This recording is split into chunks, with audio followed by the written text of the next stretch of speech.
آپ تو اسی طرح اکیلے ہیں، آپ اپنی بیوی کو گھر کیوں نہیں لے جاتے؟ آپ کا نکاح ہو گیا، اب عائشہ بھی بڑی ہو گئی ہے۔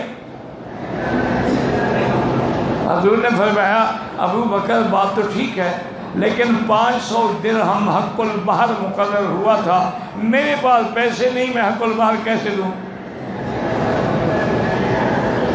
اور جب تک میں حق المہر نہ دوں میں بیوی کے پاس نہیں جاتا۔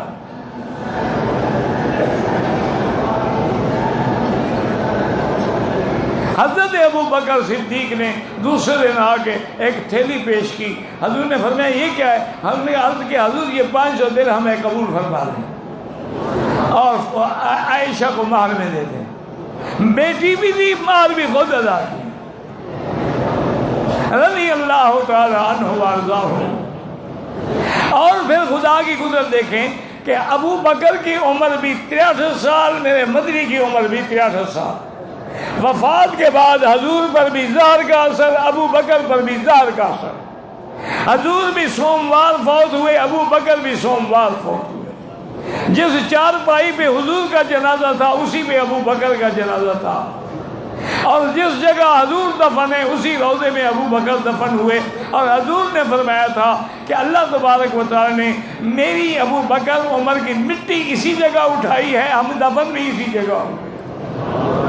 یہ مقام بھی ابو بکر کو ملا تھا رضی اللہ عنہ وارضاہ۔ اللہ اعلم۔ اتنے میں ضرور پڑھ لیا کرو۔ میں بار بار تمہارے بھلے کے لیے کہتا ہوں کہ اللہ کے حرم میں بیٹھے ہو، جہاں 1 کا لاکھ ملتا ہے، یہ منڈی کہیں اور جگہ ملے گی؟ 1 کا لاکھ ملے۔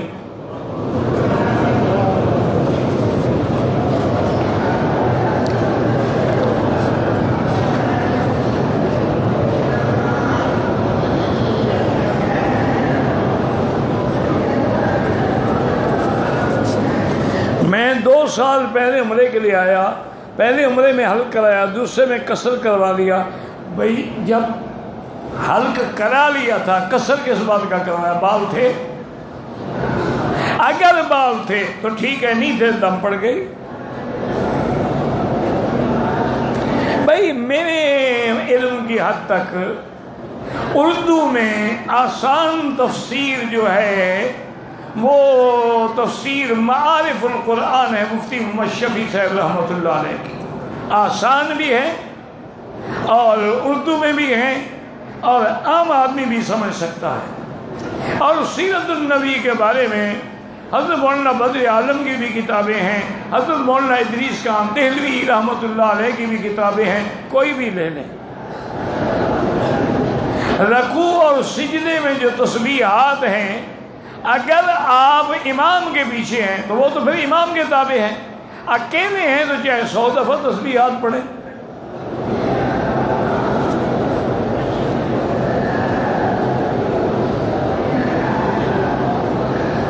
قربانی کے بعد میں نے حلق کروایا، طواف زیارت سے پہلے میں آرام کے لیے لیٹا تو مجھے احتلام ہو گیا، کپڑوں پر بھی داغ نظر آیا، اچھی طرح دھویا۔ بہرحال اگر طواف زیارت سے قبل اگر کچھ ہو، تم نے بیوی سے تو بھی ہے تو قدرتی بات ہے نا، اس میں کوئی جرمانہ نہیں ہے، غسل کرے طواف زیارت کرے۔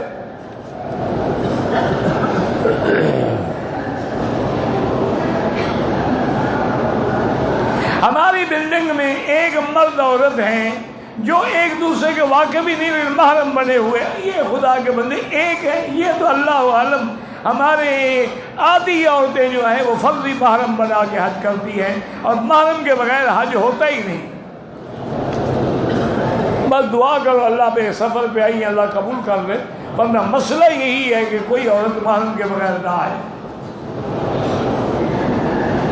حج کے سفر میں ایک سے زیادہ عمرے کرے تو جائز ہے، بالکل جائز ہے۔ جب ایک جائز ہے تو 1 لاکھ بھی جائز ہے۔ یہ عجیب دماغ ہے ان کا، اور جی صحابہ نے کیے تھے، اور جی حضور نے تو حج بھی ایک کیا تھا، پھر جو دوسرا حج کرتا ہے وہ بھی گناہگار ہے۔ اللہ کے بندے، جو چیز قرآن حدیث اجماع سے ثابت ہو وہ 1,00,000 دفعہ کرو، کوئی حرج نہیں۔ بی بی عائشہ نے حضور کی وجہ سے عمرہ کیا تھا، تو حضور نے یہ تو نہیں فرما دیا کہ عائشہ تیرے لیے ہے، تیرے بعد کسی کے لیے نہیں، پابندی تو نہیں لگائی نا۔ اور پھر عبداللہ ابن عمر نے عمرہ کیا، عبداللہ ابن زبیر نے عمرہ کیا، ان کو تو کوئی عذر نہیں تھا۔ بات دماغوں میں بات بیٹھی ہوئی ہے، کیا کریں؟ اللہ ہدایت عطا فرمائے۔ اچھا ضد کریں تو مسجد عائشہ سے عمرہ نہیں ہوتا، جیرانہ سے بھی نہیں ہوتا، ماننے پہ آ جائے گئے ہوٹل سے احرام باندھ کے عمرہ کر دو۔ کتنے سخی ہیں ماشاءاللہ، حدیث سمجھ رہے ہیں نا کہ اہل مکہ من مکہ، مکے والے مکے سے کر لیں، وہ حج کے لیے حضرت، عمرے کے لیے نہیں ہے۔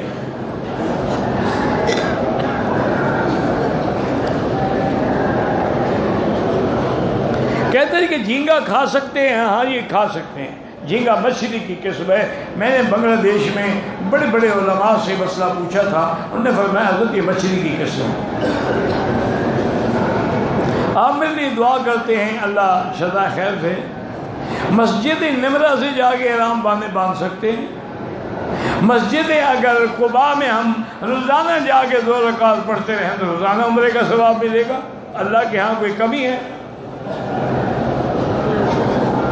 سورت فاتحہ کے بغیر نماز ہوتی ہے؟ بالکل نہیں ہوتی، لیکن مجھے وہ نماز بتاؤ جس میں فاتحہ نہ ہو،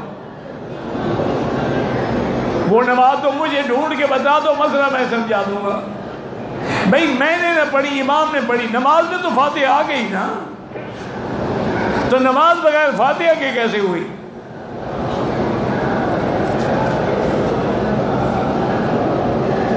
حضور کا وسیلہ اللہ سے براہ راست مانگیں۔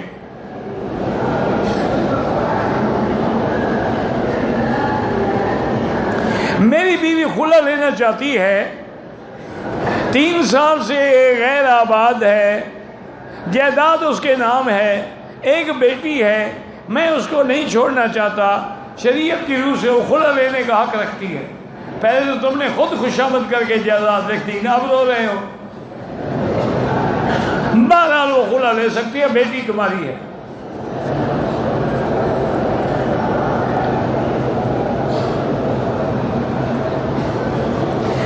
کنکریاں مارنے پر میری اقتدا میں کچھ آدمی نے نماز پڑھی، بعد میں نے اپنے کپڑوں پر خون دیکھا جو ٹانگ سے نکلا۔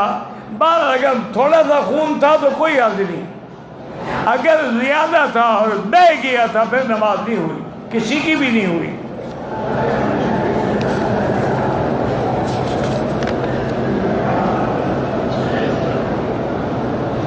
میں نیند سے جاگا، ظہر کا وقت ختم ہونے کو ہے، جلدی جلدی ظہر کی نیت سے وضو کیا، وضو ختم کر کے عصر کی اذان سنائی، مسجد میں آ گیا، عصر کی جماعت میں 20 منٹ باقی تھے، پہلے میں نے نماز ظہر ادا کی، ٹھیک کیا آپ نے۔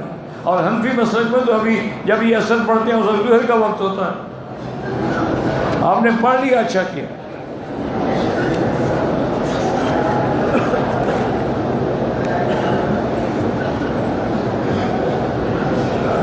میں وضو کرتا ہوں، مجھے تکلیف ہے، ہوا خارج ہو جاتی ہے، ہر نماز کے لیے نیا وضو کرو، مغرب کے لیے جو کرو گے وہ عشاء تک کافی ہے، عصر کو جو کرو گے وہ مغرب تک کافی، ہوا چاہے خارج ہوتی رہے، مجبوری ہے تمہاری۔ ہوٹل میں حرم کی اذان آتی ہے، نماز آتی ہے، وہ تو ٹیلی ویژن کھولو تمہارے ملک میں بھی آتی ہے، نماز نہیں ہوتی۔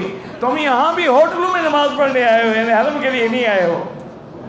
پاؤں میں مہندی لگی ہوئی ہے، یہ تکلیف ہوتی ہے۔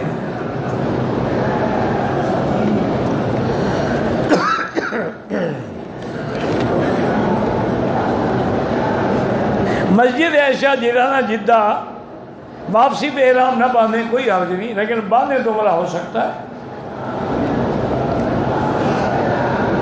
طواف کی حقیقت یہ ہے کہ اللہ نے حکم دیا ہے فَلْيَطَّوَّفُوا بِالْبَيْتِ الْعَتِيقِ طَهِّرْ بَيْتِيَ لِلطَّائِفِينَ وَالْقَائِمِينَ وَالرُّكَّعِ۔ جب اللہ کا حکم ہے پھر ایک بات پوچھنے کا کیا مطلب؟ صرف محمد نام رکھیں، بالکل رکھیں، جائز ہے۔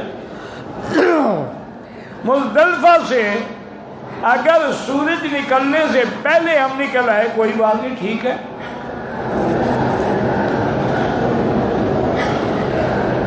نفل طواف جو ہے زندے کے لیے نہیں ہوتا ہے، جو حیات ہیں ان کے لیے بھی نہیں ہوتا ہے۔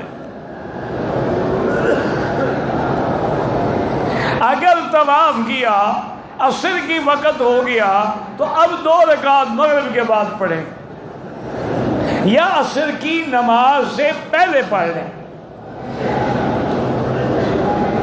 نفلی طواف میں صفا مروہ نہیں ہوتی۔ اگر مینا میں ہم نے 4 نمازیں پڑھی ہیں کوئی حرج نہیں۔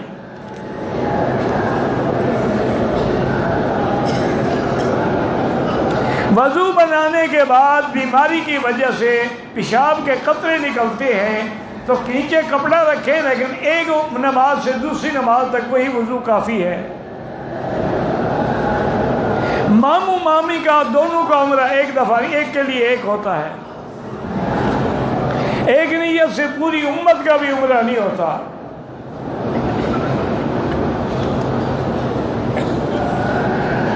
طواف زیارت کیا، صحیح کیا، سعی کیا، اس کے بعد 2 قطرے آئے، شام کو مینا میں ہے شروع ہوا، بہرحال اس کے بعد پاک ہونے کے بعد دوبارہ میں نے طواف کر دیا، ٹھیک کیا، اچھا کیا، احتیاط اسی میں ہے، بہرحال ٹھیک ہو گیا، تمہارا کوئی حرج نہیں۔ حج اور عمرہ کرنے کے بعد غسل واجب نہیں ہے، پہلے غسل کرنا سنت ہے۔ طواف شروع جب کریں تو جیسے تکبیر میں کہتے ہیں بسم اللہ اللہ اکبر وللہ الحمد۔ طائف دیکھنا ہے تو واپسی عمرہ کرنا پڑے گا، تعویذ نہ لٹکایا جائے۔ اکثر علماء منع کرتے ہیں، بعض علماء اجازت دیتے ہیں کہ اگر قرآن کی آیت ہو یا حدیث پاک کی کوئی دعا ہو تو اس کا کوئی حرج نہیں۔ کیوں؟ اگر کوئی قرآن پورا جیب میں رکھ لے تو کیا وہ منع ہے؟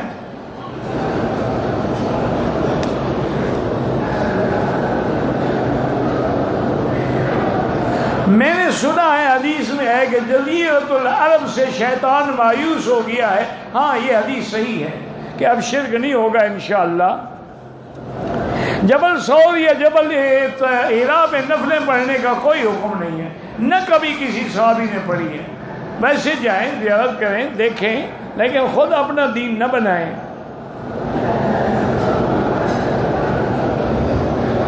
میں نے طواف کے 7 چکر پورے کر کے 8ویں میں بوسے میں دوسرے طواف کی نیت کی، بالکل نہیں، پھر دوبارہ نیت کریں۔ اگر قرآن پاک پڑھ کے حضور کو ہدیہ پیش کریں ٹھیک ہے، بالکل۔ ہمیں معلم نے فجر کے بجائے 2:30 بجے کے قریب نیو مینا میں پہنچا دیا۔ نیو مینا بھی مزدلفہ ہے، کوئی حرج نہیں۔ اگر حاجی جدے گئے بغیر احرام کے مکے آئے کوئی دم نہیں۔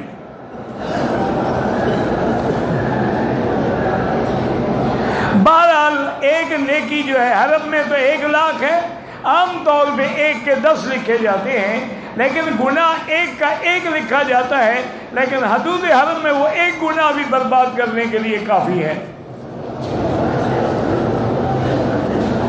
حضرت حاجی عبدالوہاب صاحب تبلیغ والے بیمار، اللہ ان کو شفاء کاملہ عطا فرمائے۔ یا اللہ جتنے بھی بزرگ بیمار ہیں سب کو شفاء کاملہ عطا فرمائے۔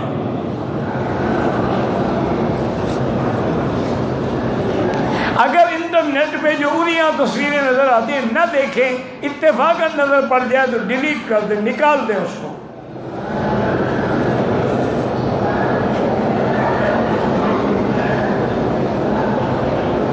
احرام کے چادر کے دھاگے جسم کے بالوں میں الجھ گئے، 2-3 بال ٹوٹ گئے، کچھ نہیں ہوتا۔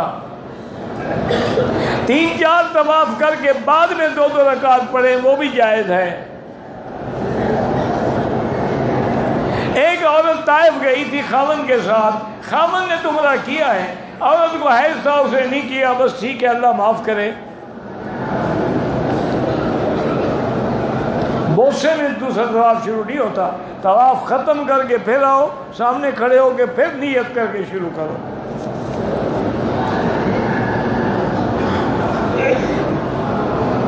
کہتے ہیں کہ جب حاجی واپس جاتے ہیں تو لوگ گلے میں پھولوں کے ہار ڈالتے ہیں، یہ رواج ہے، اس کا کوئی شریعت کا حکم تو نہیں ہے۔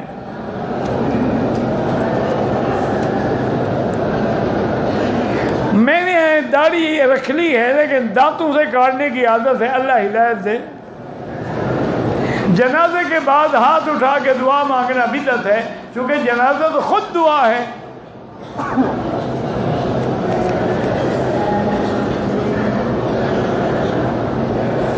ہمارے ملک میں لوگ 8 تراویح پڑھتے ہیں تو ان کو 8 کا ثواب ملے گا، جو 20 پڑھتے ہیں ان کو 20 کا ملے گا۔ اس میں کیا ہے؟ اپنا نقصان کرتے ہیں تو ہمیں کیا تکلیف ہے؟ اگر حدیث میں 8 ہیں تو حدیث میں 12 بھی ہیں، حدیث میں 20 بھی ہیں، پھر اجماع امت جو ہے وہ 20 پہ ہے۔ جو 20 پڑھے گا ساری حدیثوں پہ عمل ہو جائے گا، 8 پڑھے گا تو باقی حدیثیں۔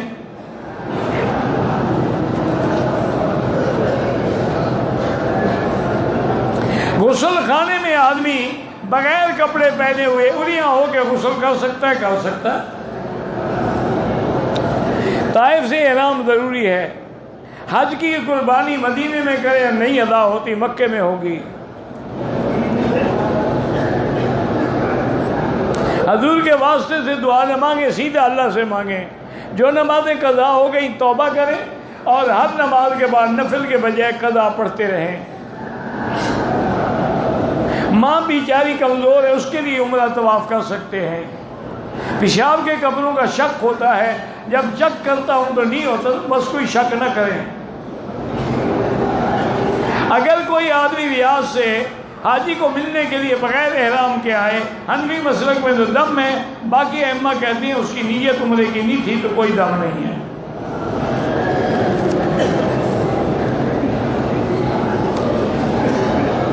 ایک آدمی کا دعویٰ ہے کہ میں پوری دنیا کا امیر ہوں، پہلے گھر والوں کے امیر تو بن کے دکھا دو، دنیا کے تو بعد میں بننا نا۔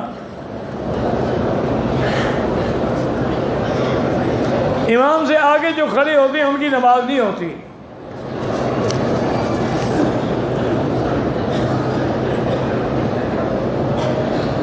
اگر کوئی آدمی عید کے دن عمرہ کرے ناجائز ہے، 9، 10، 11، 12، 13 کو عمرہ نہیں ہوتا۔ یہ ایام حج ہے، عمرے کے نہیں ہیں۔